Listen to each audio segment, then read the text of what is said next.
Peggy 16. Sega.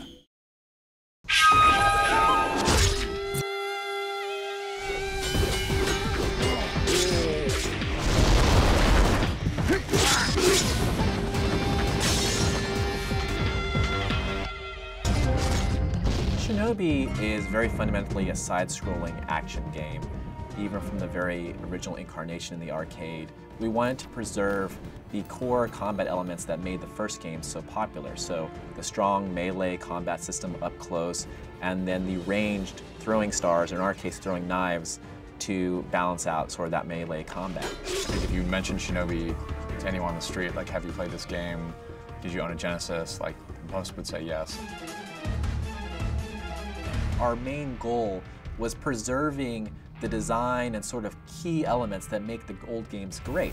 And that's fundamentally the great and tight combat systems, the interesting locations that you go to, the very cool enemies that you come across, and also that feeling of being just a badass ninja.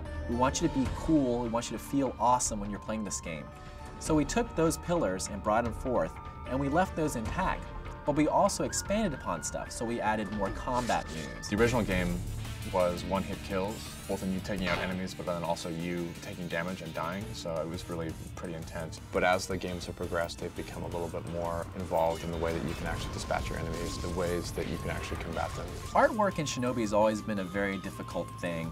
The series has sort of progressed to a very interesting art style. We wanted to keep fundamentally the 2D kind of feel of the classic Genesis games of Shinobi, but we also wanted to modernize it and give it personality for today's sort of audience. We continue that process all the way to the end, from the cinematics to the design of the characters, the storyline, because we really want to make sure that we preserve what makes Shinobi special to Sega of Japan and also the Shinobi fans, but also do our little piece to expand the storyline and introduce new characters and bosses and enemies that can really grow the franchise as a whole. We're expanding the lore of Shinobi, we're expanding the characters, we're expanding the backdrop. You have a game that started on the arcades that is very like a quarter muncher. Once they hit you, you're dead. There's a lot of interesting aspects of the 3DS that compelled us. There was the 3D aspect of the system, and we felt that that could add a nice sense of depth to the worlds that we're building for Shinobi.